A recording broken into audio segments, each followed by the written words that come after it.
Hallelujah, praise the Hallelujah. Lord. Praise the Lord. प्रभु का धन्यवाद हो मेरे प्रियो, मेरे अजीजों, कि खुदावन आज की रात्रि में बड़ा अच्छा समय दिया है कि उसने हम परमेश्वर की महिमा कर सके। Praise the Lord, hallelujah. खुदावन का धन्यवाद हो हर एक उत्तम बातों के लिए, उत्तम आशीषों के लिए, सारी सुरक्षाओं के लिए। और खुदावन विशेष तौर से हम सबों को संभाल के रखता। Praise the Lord. सुनील भाई, खुदावन आपको आशीष दे, बरकत दे, अपने अनुग्रह में रखे। और मैं विश्वास करता हूं कि आप डाल देंगे कि सारी वॉइस और पिक्चर क्लियर है। हालेलुया। भाई, आपकी सेवा के लिए मैं आपको बहुत तहे दिल से शुक्रिया अदा करता हूं कि हमें सोचने की आवश्यकता नहीं पड़ती। प्रेज द लॉर्ड भाई, धन्यवाद। प्रभु आपको बहुत आशीष दे। और धन्यवाद देते हैं जितने भी और लोग भाई बहन जुड़ रहे हैं और जुड़ेंगे। प्रभु आप सबों को बहुत आशीष और बरकत दे। मेरे प्रियो, खुदावंद आज की इस रात्रि में मुझसे और आपसे क्या कहना चाहता है, और प्रभु का जो वचन है मेरे और आपके लिए बहुमूल्य है। Praise the Lord, hallelujah. जी हाँ भाई Suraj Samaria, God bless you. प्रभु आपको आशीष दे, अपने अनुग्रह में रखे। Praise the Lord. और भजन संहिता 103 उसका 17वां पद क्या कहता है?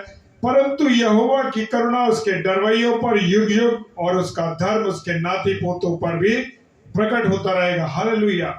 क्या गारंटी दी है परमेश्वर ने? हालेलुया। यहोवा की करुणा उसके डरवैयों पर।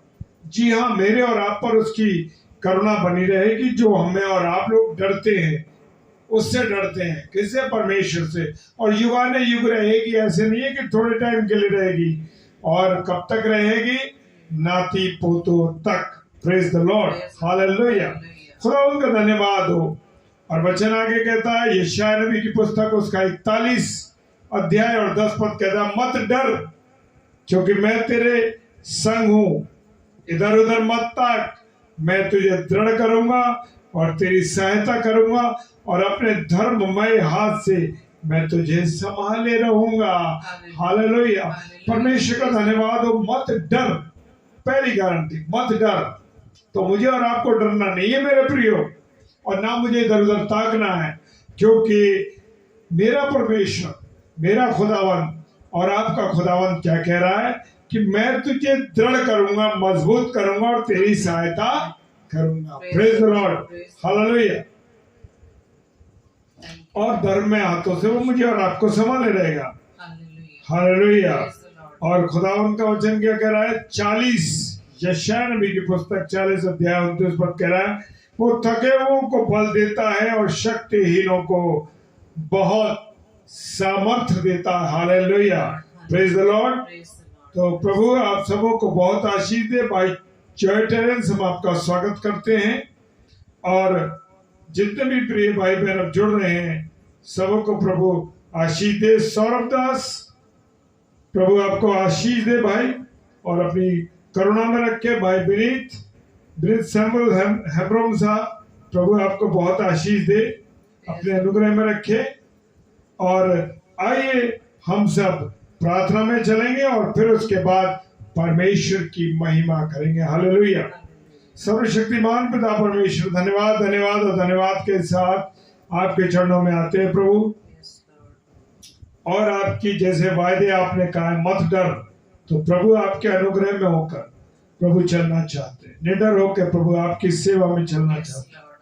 आप हमारी मदद कीजिए, सहायता करिए। पूरे दिन से सलामती के साथ रखा और 2 और सेशन करने का अवसर दिया प्रभु, उसके लिए हम धन्यवाद देते हैं।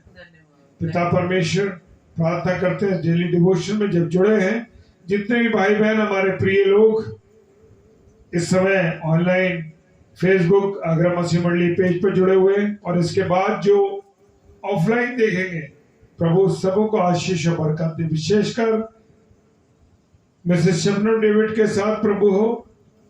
प्रभु आप अगुवाई करें अपनी दासी की, अपनी बेटी पर अपना अनुग्रह रखें, अपनी दया रखें, ताकि प्रभु वो आपकी वाणी को निडरता के साथ प्रभु के लोगों में बांट सके। सारी सिस्टम को, सारी चीजों को पिताजी आपके हाथों में सौंपते विश्वास के साथ पिताजी के समूह ईश्वर के नाम से पवित्र आत्मा की अगुवाई में इस प्रार्थना को मांग लेते हैं। आमीन, आमीन और आमीन। तो आइए परमेश्वर की महिमा में चले। Hallelujah. Hallelujah. Praise the Lord.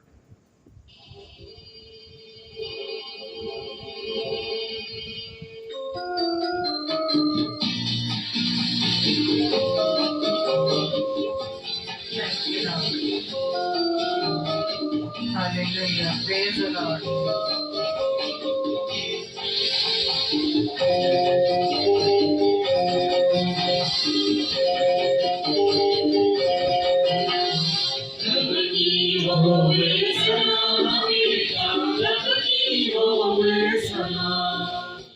रब की होवे सना हमेशा, रब की होवे सना। Thank you, Lord. यहाँ की स्तुति करो, ईश्वर के पवित्र स्थान में उसकी स्तुति करो, उसकी सामर्थ्य से भरे रहो। Praise the Lord. Hallelujah. रब की होवे मदा सराई, रब की होवे मदा सराई, उसके नाम की सना, उसके नाम की सना हमेशा, रब की होवे सना, रब की होवे सना हमेशा, रब की होवे सना। उसके पराक्रम के कामों के कारण उसकी स्तुति करो, उसके अत्यंत बड़ाई के अनुसार उसकी स्तुति करो। भजन संहिता 150 उसका 2 पद। Thank you, Lord.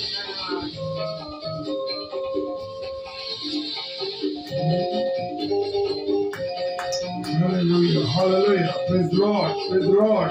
प्रभु तेरे धन्यवाद देते हैं तेरी उपस्थिति के लिए। होवे सिपाही,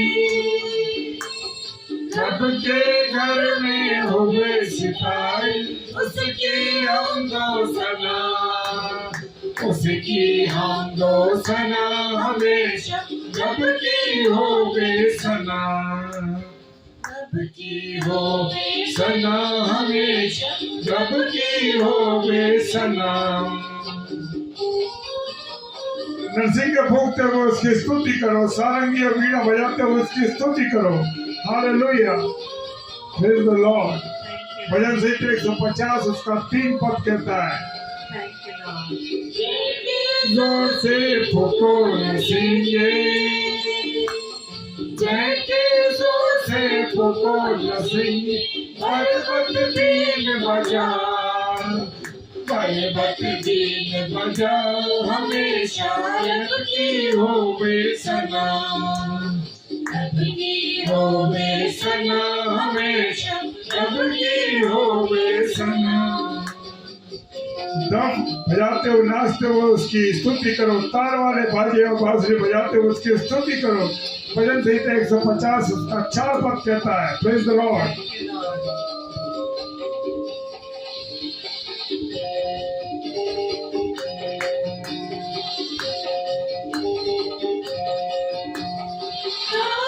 साजों में आंचलो,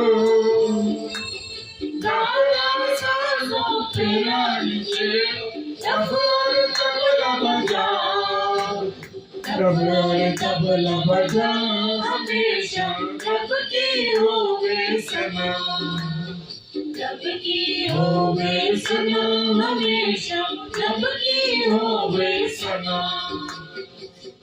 ऊंचे शब्द वाली झांझ बजाते हुए उसकी स्तुति करो, आनंद के महाशब्द वाली झांझ बजाते हुए उसकी स्तुति करो। भजन संहिता 150 उसका 5 पद कहता था, प्रेज द लॉर्ड।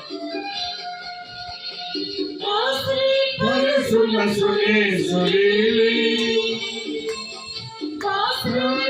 सुना सुने सुरीली, बजा जन जन झांझ बजा हमेशा, रब की होवे सना, रब की होवे सना हमेशा, रब की होवे सना।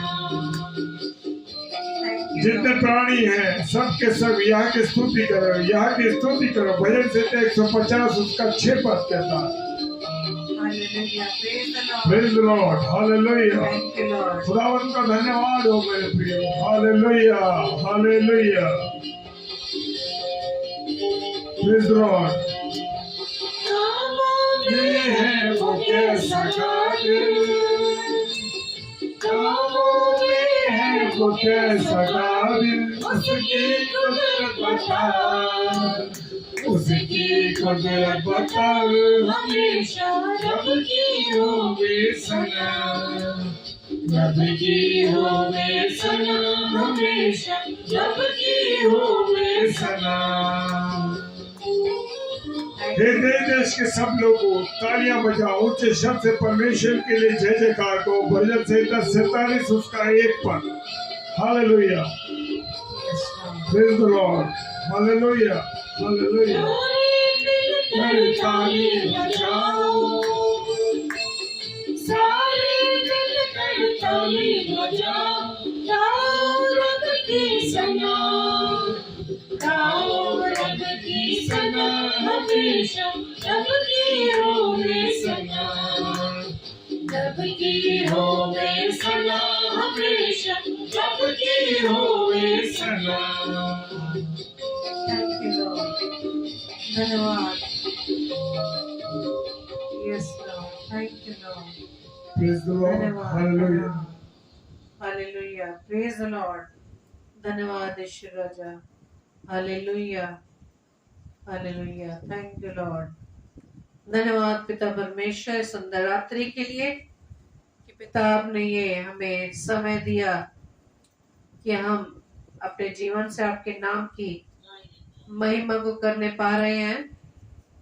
और धन्यवाद देते हैं पिता परमेश्वर कि प्रभु जी आज आपने ये हमें अवसर दिया कि हम रोजाना की तरह पिता आपके वचन को अपने प्रिय लोगों में बांटने पाए। और धन्यवाद देते पिता कि आपने मुझे आज के दिन के लिए, आज की इस रात्रि के लिए ठहराया। और जैसे कि मेरे प्रिय भाई बहनों, हम रोजाना इस डेली डिवोशन में प्रभु के वचन से सीखते हैं और सीख रहे हैं। और प्रभु को हम धन्यवाद देते हैं कि वो रोजाना हमें अपने वचनों से हमें सिखाता है, समझाता है, क्योंकि वो हमसे प्रेम करता है। वो हमसे प्रेम करता है और वो नहीं चाहता कि किसी भी मनुष्य का नाश हो, क्योंकि उसने हर एक को अपने स्वरूप, अपनी समानता में बनाया है। और जैसे कि पहले तिमुथियुस में हम सीखते हैं कि परमेश्वर चाहता है कि हर एक मनुष्य का उद्धार हो। वो किसी का नाश नहीं चाहता, बल्कि क्या चाहता है? वो हर एक मनुष्य का उद्धार हो। तो आज के वचन के पर मनन करने के लिए हम प्रकाशित वाक्य उसके 22 अध्याय के 14 पद को देखेंगे, जिसमें हम देखेंगे जीवन के वृक्ष के बारे में। जीवन का वृक्ष।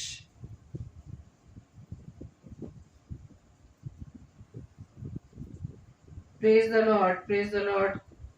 भाई क्रिस डालते कि आपने आज गवाही दी कि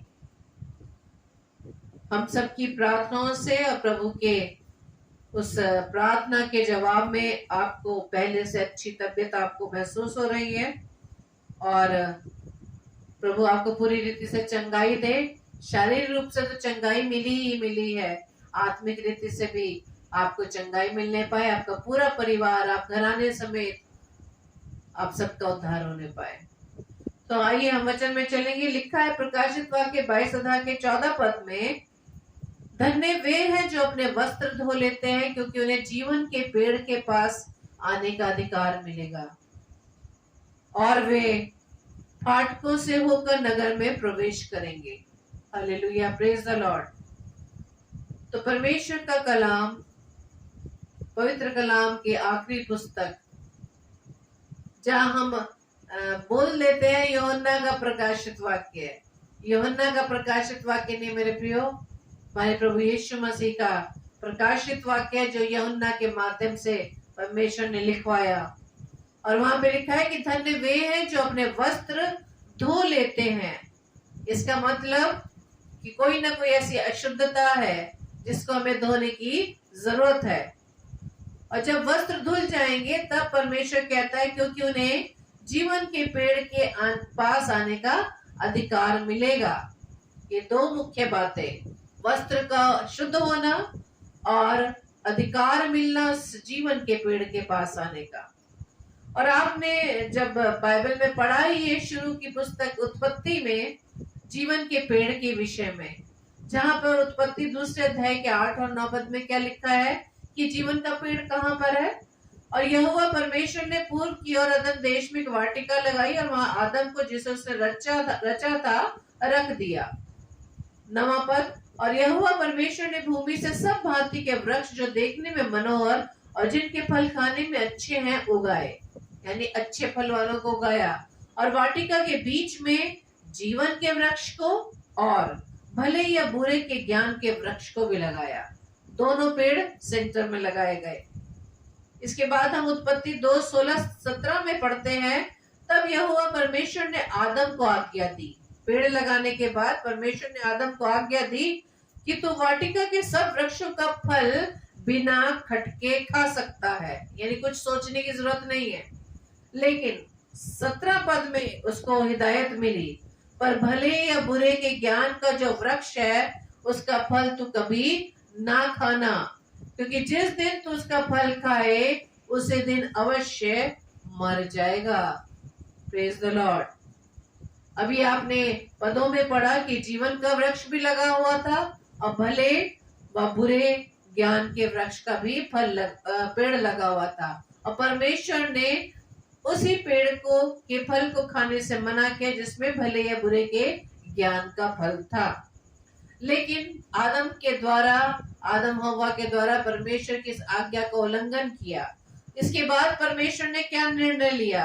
परमेश्वर ने निर्णय लिया, उत्पत्ति 3 अध्याय के 22 से 24 पद में वहां इस प्रकार से लिखा है, फिर यहोवा परमेश्वर ने कहा, मनुष्य भले बुरे का ज्ञान पाकर हम में से एक के समान हो गया है, इसलिए अब ऐसा ना हो कि वो हाथ बढ़ाकर जीवन के वृक्ष का फल भी तोड़ के खा ले और सदा जीवित रहे। तब यहोवा परमेश्वर ने उसको अदन की वाटिका में से निकाल दिया कि वह उस भूमि पर खेती करे जिसमें से वो बनाया गया था।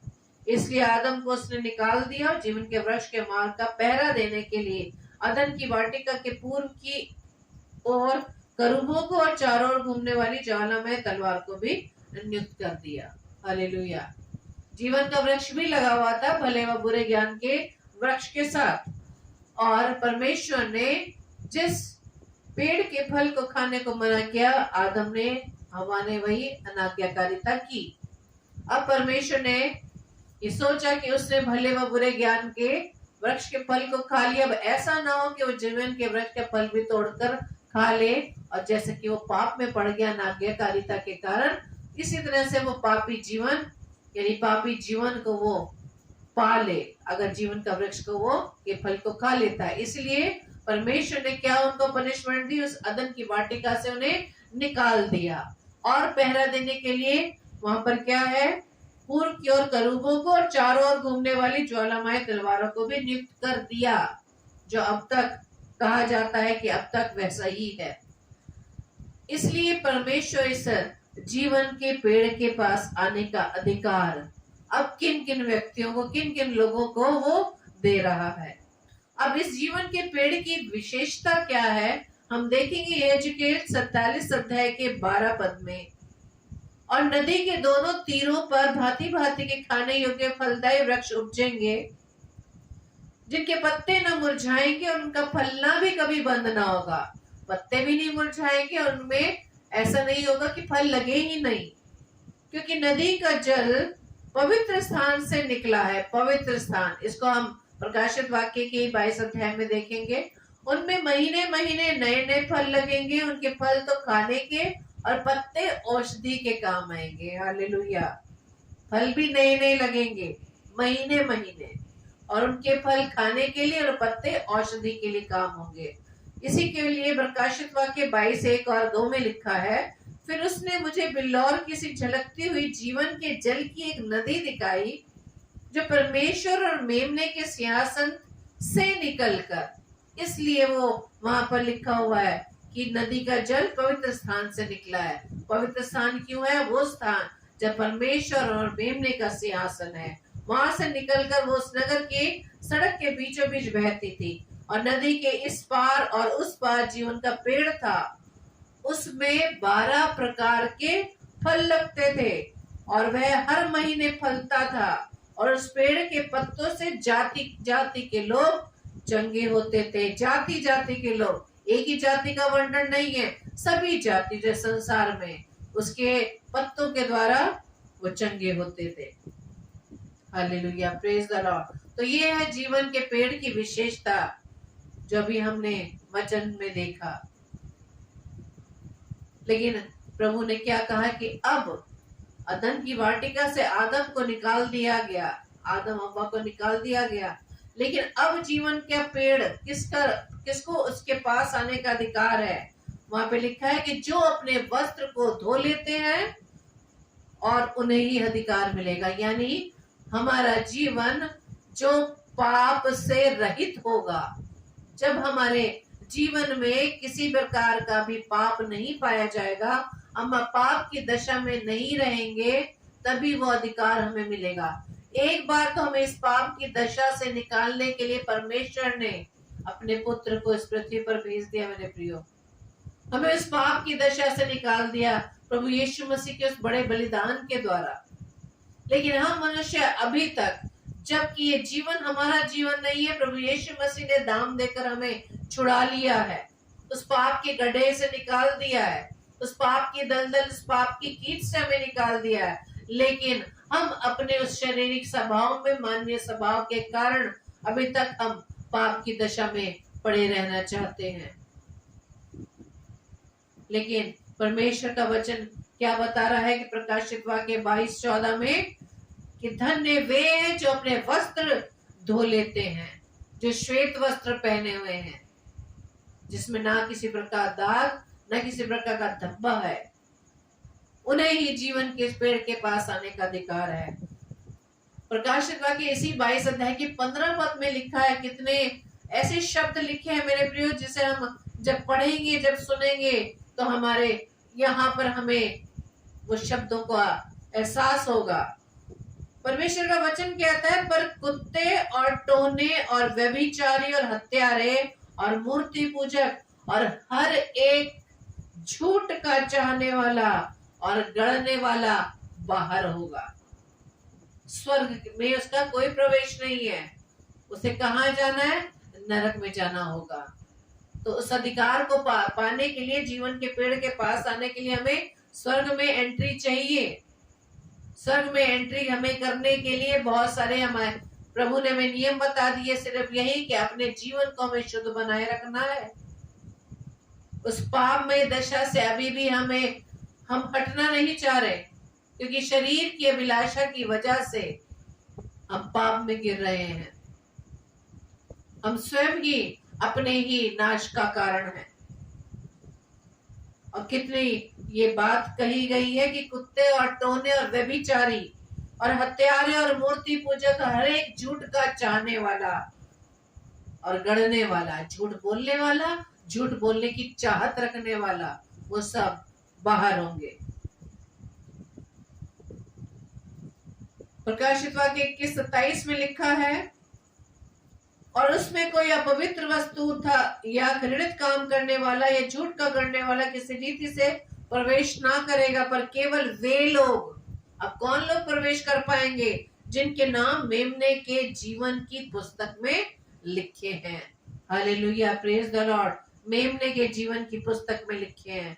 इसी तरह से परमेश्वर कलाम इफिसुस की कलीसिया को परमेश्वर कहता है, प्रकाशित वाक्य 2 अध्याय में वहां लिखा है कि परमेश्वर कहता है कि मैं तेरे काम को और तेरे परिश्रम और तेरे धीरज को जानता हूँ, और ये भी कि तू बुरे लोगों को नहीं देख सकता, जो अपने आप को प्रेरित कहते हैं और है नहीं, उन्हें तूने परख कर झूठा पाया, और तू धीरज धरता है और मेरे नाम के लिए दुख उठाते उठाते थका नहीं। परमेश्वर कह रहा है कि तेरे काम को, तेरे परिश्रम को, तेरे धीरज को मैं जान रहा हूँ। लेकिन इसके बावजूद भी परमेश्वर कहता है, लेकिन मुझे तेरे विरुद्ध एक बात कहनी है कि तूने अपना पहला सा प्रेम छोड़ दिया है। अपना पहला सा प्रेम छोड़ दिया है। हम भी अब देख सकते हैं ना कि हम परमेश्वर से प्रेम कब करने लगते हैं, जब हमें जीवन में जरूरत पड़ती है परमेश्वर को, जब परमेश्वर की हमें जरूरत पड़ती है, जब हम असहाय होते हैं, हमें जीवन में चीजें नहीं मिलते, तब हम परमेश्वर को पाना चाहते हैं। आज छोटे छोटे बच्चों को देखते हैं ना, जब हम अपनी चीजों को डिमांड करनी हो तो कैसे मम्मी पापा से लटक जाते हैं, उनको कितना प्यार करते हैं। तो यही मनुष्य का स्वभाव है मेरे प्रिय। जब हमें जीवन में किसी चीज की जरूरत होती है, तब हम पिता के पास आते हैं, तब उससे अपना लाड दिखाते हैं, तब अपने आप को धर्मी बन दिखाने की हम कोशिश करते हैं। लेकिन परमेश्वर कहता है कि मैं तेरे काम को, तेरे धीरज को, तेरे परिश्रम को जानता हूँ। लेकिन परमेश्वर कहता है मुझे तेरे विरुद्ध लेकिन एक बात कहनी है कि तूने अपना पहला सा प्रेम छोड़ दिया। इसलिए आगे लिखा है 5वें पद में, सो चेत कर, यानी कि ध्यान रख, सावधानी रख कि तू कहां से गिरा। चेत कर मतलब होता है अचेतन अवस्था, यानी कि हम किसी चीज में डूब गए हैं, बिल्कुल हमें किसी चीज की सुध नहीं है। यहाँ परमेश्वर का कलाम कहता है चेत कर, यानी होश में आ जा कि तू कहां से गिरा है और मन फिरा और पहले के समान काम कर। कहां से गिरा और मन फिरा, यानी कि हम कई बातों में, कई संसारिक चीजों में लालच के कारण गिर जाते हैं, पाप में गिर जाते हैं। लेकिन परमेश्वर बार बार हमारे हाथ को खींच कर निकालता है, क्योंकि हमसे प्रेम करता है। इसलिए परमेश्वर कहता है चेत कर कि तू कहां से गिरा और मन फिरा और पहले के समान काम कर। यानी कि जो हम पहले काम करते थे वो परमेश्वर को पसंद योग्य थे, लेकिन अपने स्वाभाविक उस मानवीय स्वभाव के कारण, उस पाप की दशा में होने कारण, उस लालच के कारण हम उस पाप की दशा में पड़ जाते हैं। वहां परमेश्वर कहता है चेत कर, मन फिरा और पहले जैसा काम कर। यदि तू मन ना फिराएगा तो मैं तेरे पास आकर तेरे दीवट को स्थान से हटा दूंगा, तेरे दीवट को उस स्थान से मैं हटा दूंगा। 7वें पद में कहता है परमेश्वर कलाम, जिसके कान हो वह सुन ले कि आत्मा कलीसियाओं से क्या कहता है। जो जय पाए, यदि जो अपने इस पापमय जिंदगी पर जय पा लेगा, अपने शरीर को कंट्रोल कर लेगा, जैसे कि पौलुस कहता है मैं अपने देह को मारता कूटता और वश में करता हूं। तो इसी तरह से यदि तुम उस पर जय पालोगे, परमेश्वर का कलाम तब कहता है कि मैं उसे उस जीवन के पेड़ में से जो परमेश्वर के स्वर्ग लोक में है फल खाने को दूंगा। Hallelujah, praise the Lord. तब जाके हमें वो एंट्री मिलेगी और तब परमेश्वर ये अधिकार देगा कि हम उस जीवन के पेड़ के फल को हम खा पाए। Hallelujah, praise the Lord. और कैसा हमारा जीवन परमेश्वर चाहता है। हम रोज सीख रहे हैं, रोज वचन में पढ़ रहे हैं, लेकिन हमारे कानों को शायद हमने दबा लिया, बंद कर लिया है। आत्मिक कान खुल ही नहीं पा रहे। भजन संहिता 119 एक पद में लिखा है, क्या ही धन्य है वे जो चाल के खरे हैं, चाल के खरे और यहोवा की व्यवस्था पर चलते हैं। परमेश्वर को इस तरह का जीवन हमसे चाहिए कि हमारी चाल सीधी हो, ऐसी चाल हो जो परमेश्वर को पसंद योग्य हो, हमारा चाल चलन परमेश्वर को पसंद योग्य हो, और जो यहोवा की व्यवस्था पर चलता है, यहोवा ने जो हमें आज्ञाएं दी है, वचन के द्वारा हमें समझाया है, उसके अनुसार हमारा जीवन हो।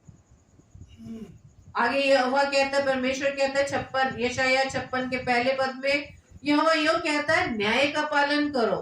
पहला जो चाल के खरे हैं, दूसरा यहोवा की व्यवस्था पर चलने वाले, तीसरा यहोवा कहता है यशायाह 56 अध्याय के पहले पद में न्याय का पालन करो।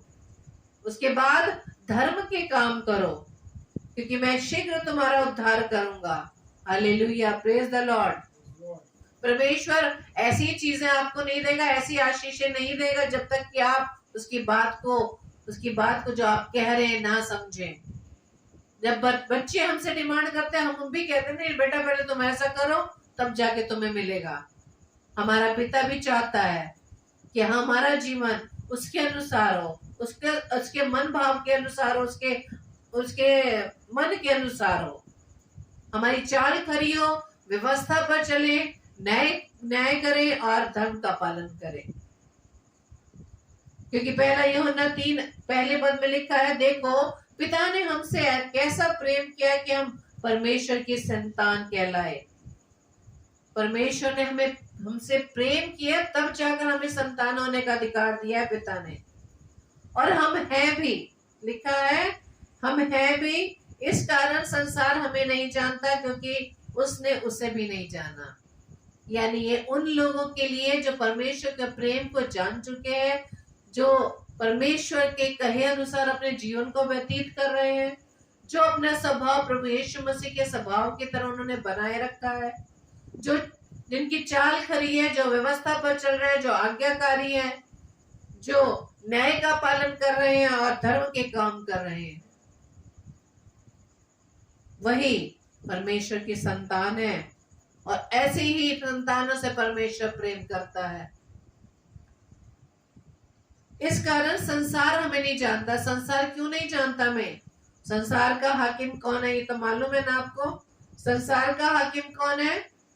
दुष्ट, वो शैतान, जो संसारिक बातों में मन लगाता है, अपने आप को उसमें से छुड़ा नहीं पाता, परमेश्वर के मार्ग पर चल नहीं पाता, व्यवस्था पर ध्यान नहीं दे पाता कि हम जिस स्वभाव में चल रहे हैं वो स्वभाव परमेश्वर के योग्य है कि नहीं। तो ऐसे व्यक्ति संसार के हैं, क्योंकि संसार तभी नहीं जानेगा क्योंकि संसार नहीं चाहता कि हम परमेश्वर के स्वभाव में चले, परमेश्वर की व्यवस्था पर चले। जो संसार की बातों पर मन लगाते हैं, हमने पहले सीखा था, पिछले समय में हमने सीखा था मुर्गी और काब के बारे में, क्योंकि वो अपनी उड़ान नहीं जानते, उनकी उड़ान थोड़ी सी है, वो नहीं जानते उड़ना, वो परमेश्वर से मिलना नहीं जानते, क्योंकि उन्हें इसी स्वभाव में रहना पसंद है। इसलिए संसार ऐसे व्यक्ति को, ऐसे लोगों को नहीं पसंद करता जो परमेश्वर की व्यवस्था पर चलने वाले, परमेश्वर के कामों को करने वाले, परमेश्वर के राज्य को बढ़ाने के लिए जो सेवाएं दे रहे हैं, ऐसे लोगों को संसार पसंद नहीं करता। इसलिए हमें संसार के हर उन बातों को, विरोध की बातों को अनसुना करना है। परमेश्वर चाहता है कि हमारा ध्यान किधर हो? सिर्फ परमेश्वर पर हो। Hallelujah, praise the Lord. आगे दूसरे पद में लिखा है, पहला यूहन्ना 3:2 और 3 को हम देखेंगे। हे प्रियो, अभी हम परमेश्वर की संतान और अब तक ये प्रकट नहीं हुआ कि हम क्या कुछ होंगे। हालेलुया, हम नहीं जानते कि परमेश्वर हमें और क्या कुछ बना देगा, क्योंकि उसने संतान होने को तो अधिकार दे दिया है। और हम पढ़ते हैं ना, उसने हमें, क्योंकि पृथ्वी पर स्वर्गलोक में उसका अधिकार है। जब हमें उसकी संतान है, उसने हमें संतान होने का अधिकार दे दिया है, तो स्वर्ग और अधोलोक और पृथ्वी की कुंजियां हमारे पास है। Hallelujah, praise the Lord. इतना जानते हैं कि जब वो प्रकट होगा तो हम भी उसके समान होंगे। हालेलुया। जब संतान है तो वो माता पिता के समान होता है। इसी तरह जब परमेश्वर, जिसने हमें संतान कह दिया है, जो हमसे प्रेम करता है, उसके अनुसार हमारा जीवन है, उन्हें वो संतान कहता है। कि उसमें लिखा है वचन में कि जब वो प्रकट होगा तो हम भी उसके समान हो जाएंगे, क्योंकि उसको वैसा ही देखेंगे जैसा वह है। Hallelujah, praise the Lord. और जो कोई इस पर ये आशा रखता है, वो अपने आप को वैसा ही पवित्र करता है जैसा वो पवित्र है। Hallelujah, praise the Lord. और आगे लिखा है भजन संहिता 106 उसके 3 पद में, क्या ही धन्य है वे जो न्याय पर चलते और सड़क में धर्म के काम करते हैं। और यूहन्ना 15:10 में लिखा है, यदि तुम मेरी आज्ञाओं को मानोगे तो मेरे प्रेम में बने रहोगे, जैसे कि मैं अपने पिता की आज्ञाओं को माना है और मैं उसके प्रेम में बना रहता हूँ। Hallelujah, praise the Lord. तो परमेश्वर हमारे जीवन से बहुत सी इन बातों को चाहता है, तभी वो अधिकार हमें मिलेगा मेरे प्रियो, तब जाके हम संतान बनेंगे। उसमें लिखा है, जो चाल के खरे हैं, जो यहोवा की व्यवस्था पर चलते हैं, जो न्याय का पालन करते हैं, धर्म का कार्य करते हैं, परमेश्वर से प्रेम करते हैं, और जो परमेश्वर पर आशा लगाए रखते हैं, और जैसा वो पवित्र है अपने आप को पवित्र बनाते हैं, और जो न्याय पर चलते हैं, जो परमेश्वर की आज्ञाओं को मानते हैं, वही परमेश्वर को देखने पाएंगे। हालेलुया। क्योंकि परमेश्वर कहता उन लोगों से, मत्ती रचित सुसमाचार 7:21 पद में, कि जो मुझसे हे प्रभु कहता है, उनमें से हर एक स्वर्ग के राज्य में प्रवेश ना करेगा। सब लोग, मसीह परिवार में जन्मे सभी लोग हे प्रभु कहते हैं ना, समय पड़ने पर, जरूरत पड़ने पर तब परमेश्वर के निकट आते हैं, तब परमेश्वर को हम पुकारते हैं, हे प्रभु तू कहाँ है? हे प्रभु तू हमारी प्रार्थना को क्यों नहीं सुनता है? तो परमेश्वर का कलाम कहता है, जो मुझसे हे प्रभु कहता है, उनमें से हर एक स्वर्ग के राज्य में प्रवेश ना करेगा। कौन करेगा? परंतु वही जो मेरे स्वर्ग के पिता की इच्छा पर चलता है। Hallelujah, praise the Lord. और परमेश्वर की इच्छा को हमने अभी पढ़ा कि परमेश्वर हमारे जीवन से क्या चाहता है, हमारे जीवन से क्या है उसकी इच्छा, कि हम परमेश्वर के आज्ञाओं पर चलने वाले बने। यदि हम पाप की दशा में, यदि अभी तक हमारा स्वभाव पापियों की भांति है, संसार की भांति है, तो अभी भी समय है मेरे प्रियो कि हम प्रभु से मांगे, प्रभु से प्रार्थना करें। जब हम भजन संहिता उसके 51 अध्याय के पहले, दूसरे और 7वें पद में देखेंगे, वहां भजनकार क्या लिखता है। इसी प्रकार की प्रार्थना प्रभु से करें। हे परमेश्वर, अपनी करुणा के अनुसार मुझ पर अनुग्रह कर, अपनी बड़ी दया के अनुसार मेरे अपराधों को मिटा दे, मुझे भली भांति धोकर मेरा अधर्म दूर कर और मेरा पाप छुड़ाकर मुझे शुद्ध कर।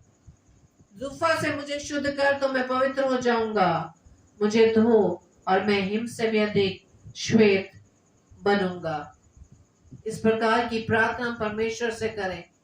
लेकिन बाधा तो इस बात की है, दिक्कत इस बात की है कि मनुष्य जब पाप की दशा में पड़ जाता है, वो नहीं देख पा रहा कि हम पाप कर रहे हैं कि नहीं कर रहे। दुष्ट ने उनको इतना आत्मिक अंधापन उनके अंदर है कि वो इस बात को नहीं देख पाते। आत्मिक कान उनके बंद है, वो नहीं सुन पाते। आत्मिक बुद्धि उनकी बंद है, वो समझ नहीं पाते। वो सोचते हैं कि हम जीवन से जो कार्य कर रहे हैं वो बिल्कुल परफेक्ट कर रहे हैं, बिल्कुल सही कर रहे हैं। वो नहीं देख पाते हमारा स्वभाव किस टाइप का स्वभाव हो रहा है। क्या दुष्ट की तरह हम चाल चल रहे हैं, कि परमेश्वर की उस चाल को चल रहे हैं जो वो चाहता है कि हम उसकी व्यवस्था पर चले, उसकी आज्ञाओं को माने। और परमेश्वर का कलाम कहते हैं कि मेरी आज्ञाएं माननी कठिन नहीं है, यदि तुम उससे प्रेम करते हो। जब हम किसी से प्रेम करते हैं तो उसके कहना हम बड़े अच्छी तरीके से मान लेते हैं, उसकी हर बात को हम समझ लेते हैं, जिससे हम प्रेम करते हैं। यदि हम परमेश्वर से प्रेम करते हैं तो हम उसकी आज्ञाओं को मानेंगे, उसके कहे हुए अनुसार अपने जीवन को व्यतीत करेंगे, क्योंकि परमेश्वर हमारे जीवन को चाहता है बिना किसी दाग, बिना किसी धब्बे के। यदि हमें श्वेत वस्त्र अपने बनाए रखना तो हर पाप से हमें दूर रहना होगा। परमेश्वर के लहू के द्वारा हम अपने आप को शुद्ध कर सकते हैं। हाँ मेरे प्रियो, परमेश्वर चाहता है कि हम परमेश्वर के उस राज्य में प्रवेश करें और परमेश्वर हमें वो अधिकार दे और जीवन के वृक्ष के फल को पाने का।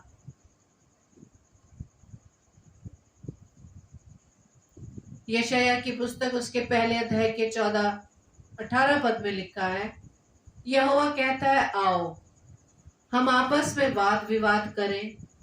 तुम्हारे पाप चाहे लाल रंग के हो तो भी वे हिम की नाई उजले हो जाएंगे, और चाहे अर्गवानी रंग के हो तो भी वे ऊन के समान श्वेत हो जाएंगे। हालेलुया।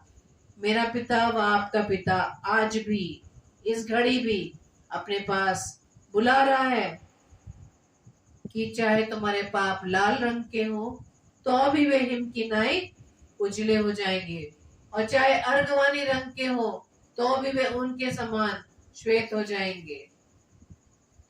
तो प्रभु मुझे व आप सबको ऐसा करने में तौफीक दे, सामर्थ्य दे कि हम अपने पाप में स्वभाव से निकलकर परमेश्वर के सम्मुख उस श्वेत वस्त्र को हम धारण कर सकें, ताकि परमेश्वर उस जीवन के पेड़ से जो परमेश्वर के स्वर्ग लोक में है, हमें वो फल खाने का अधिकार दें। प्रभु आप सबको बहुत से आशीषित करें और हम सब अब प्रभु के सम्मुख अपने विशेष प्रार्थना को रखेंगे और प्रभु से प्रार्थना करें कि प्रभु ऐसा करने में हमें अपनी सामर्थ्य दें। Praise the Lord. Hallelujah, praise the Lord. परमेश्वर का धन्यवाद हो। और आज हम प्रार्थना में चलेंगे और प्रार्थना करेंगे। सर्वशक्तिमान पिता परमेश्वर को धन्यवाद देते हैं प्रभु कि आपने अपने अनुग्रह में रखा, अपनी आशीषों से बरकतों से हम सब भाई बहनों को परिपूर्ण रखा। परमेश्वर आपका धन्यवाद देते हैं। परमेश्वर प्रार्थना करते हैं कि जो वचन प्रभु हमने सुना है, वो वचन को हमने जो सुना है प्रभु हमारे कानों में गया है प्रभु, परमेश्वर की वाणी, परमेश्वर आपकी वाणी हमारे जीवनों में काम करे, हमारे मनों में काम करे। पिता प्रार्थना करते हैं आज के पूरे दिन के लिए कि आपने पूरे दिन हमको संभाला, इसके लिए धन्यवाद देते हैं। प्रार्थना करते हैं पिता परमेश्वर अपने प्रिय भाई बहनों का, जितना ऑनलाइन है, जो लोग फेसबुक पर जुड़े हुए हैं और जितने अभी इसके बाद जुड़ेंगे, ऑफलाइन देखेंगे, प्रभु सबको आशीष बरकत दे।